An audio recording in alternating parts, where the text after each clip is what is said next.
ઢુંડિયા પીપળિયા ગામે જે ક્રૂર અને ઘાતકી ડબલ મર્ડર હત્યાનો બનાવ બન્યો છે એ બાબતે આજે મેં પીડિત પરિવારની મુલાકાત લઈ મૃતકોને શ્રદ્ધાંજલિ પાઠવી, ગામજનો સાથે સંવાદ કર્યો અને આ ઘટના બાબતે અને આની પહેલાં પણ ગામજનોનો કોઈ પ્રશ્ન હોય, ગામજનોની કોઈ ચર્ચા હોય એ બાબતે મેં વિશાળ સંખ્યામાં ઉપસ્થિત લોકો સાથે વાતચીત કરતા ગામના લોકોએ મને જે કાંઈ પણ જણાવ્યું એ બાબત અંગે મેં અહીંયા હાજર પોલીસ અધિકારી શ્રી સાથે પણ વાતચીત કરી.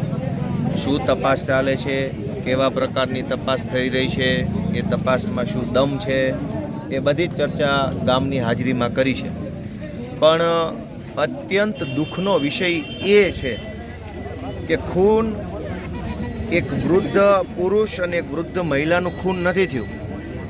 આ ખૂન આખા સરકારી તંત્રનું ખૂન છે, કાયદો અને વ્યવસ્થાનું ખૂન થઈ ગયું છે, માણસનું ખૂન નથી.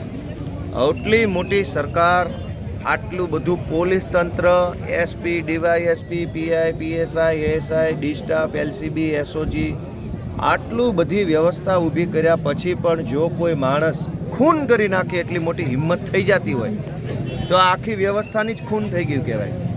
આખા પોલીસ તંત્રની હત્યા ગણાય. તો કોઈ માણસ ગુજરાતમાં એવી હિંમત કેવી રીતે કરી શકે કે બીજા માણસનું અડધી રાત્રે આવીને ખૂન કરી નાખે માત્ર ચોરી કરવા હાટું?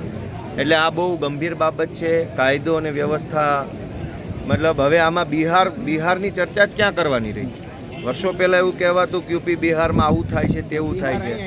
હવે આપણને બિહાર અહીંયા ઘર આંગણે બતાવતા હોય એવું લાગે છે. આ તો ખોટી વસ્તુ છે.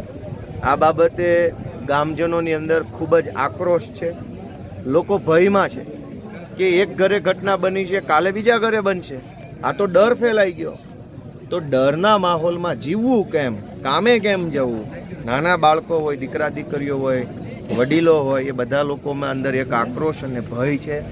પોલીસને મેં ગામ વતી એક વિનંતી કરી છે, રજૂઆત કરી છે કે ભાઈ તાત્કાલિક વહેલી તકે આનો જે કાંઈ પણ આરોપીઓ હોય એને વહેલી તકે પકડવામાં આવે અને એ આરોપીઓની પાછળ કોઈ પોલીસ અધિકારી, કોઈ નેતા કે કોઈ માથાભારે માણસો છે કે કેમ એની પણ તપાસ થવી જોઈએ. આ બાબત અંગે આજે ગામમાં ચર્ચા થઈ છે.